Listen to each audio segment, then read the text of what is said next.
গতকাল তারাতলা নির্মীয়মান গোডাউনের শেড ভেঙে মৃত্যু সংখ্যা বেড়ে দাঁড়িয়েছে ৮ জন।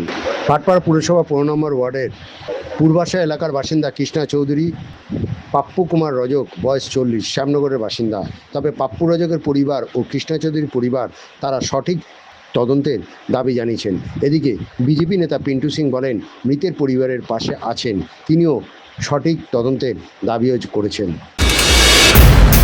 এখানেই কাজ করতো, ১ মাস দিয়ে তারাতলায় ওখানে গিয়ে একটা কাজ পেয়েছিল, ওখান দিয়ে নিয়ে গেছিলো কন্ট্রাক্টর, কি একটা কন্ট্রাক্টর নামটা যেন বোঝাচ্ছি, ওই কন্ট্রাক্টর এখান থেকে নিয়ে গেছিলো। আর ওপর দিয়ে ওখানে ১ মাস দিয়ে ওখানেই কাজ করছিল। কালকে সকালবেলায় কাজে বেরিয়েছিল। সকালে কাজে বেরোনোর পরে আমাদের সময় পাই ৪টে নাগাদ আমরা খবর পাই যখন তারাতলার ওখানে থানা দিয়ে কি আপনার এখানে অ্যাক্সিডেন্ট হয়েছে, আপনারা এখানে আসুন। আর থানায় প্রথমে থানা দিয়ে আপনার যাবে, এটা কি হসপিটালের নামটা যেন ভুলে যাচ্ছি, এসে ওখানে বলছি এরকম ভয়াবহ দুর্ঘটনা কি যারা এসব শাস্তি আর কি বলবো এগুলোর ব্যাপারে নাকি আমার ভাইজির ব্যাপারে কিছু হয় বন্দোবস্ত, ফিউচারের জন্য পড়ালেখার দিকে কিছু হাবিজাবি কিছু বন্দোবস্ত হয়, তাহলে খুবই সাহায্যতা হবে। এই সরকার দিকে আমরা চাইছি কিছু। আপনার নাম? অশোক রজক।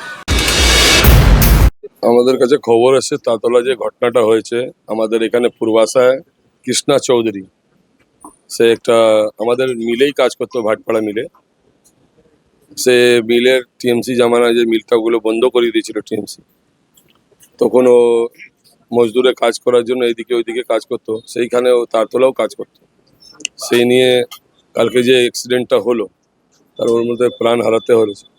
ওর বাড়িতে দুটো ছেলে আছে, ছোট একটা মেয়ে আছে, তার ওয়াইফ, তার মা আছে।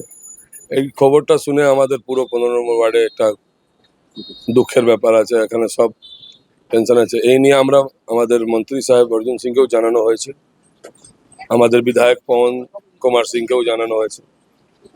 ওনারা সব আমাদেরকে বলেছেন পরিবারের পাশে আছেন ওনারা।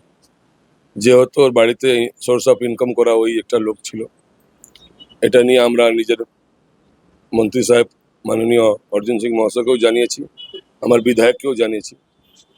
যেহেতু সেশন চলছে অ্যাসেম্বলি, ওনার এখানে আসার ছিল, উনি কোনো কারণে এসে গেছে, আসবেন উনি। হ্যাঁ, পরিবারের পাশে সেটা নিয়ে আমাদের মুখ্যমন্ত্রী যে ডিসিশন নিয়েছে ওই ডিসিশন হিসাবেই কাজ হবে। ওনার উপরে তো আমরা গিয়ে কথা বলতে পারবো না, যেহেতু উনি এখানকার মুখ্যমন্ত্রী আমাদের শুভেন্দু অধিকারী মহাশয়। তদন্ত তো হবেই, আমার সিএম যেটা জরুরি আছে ওটা করবেনই।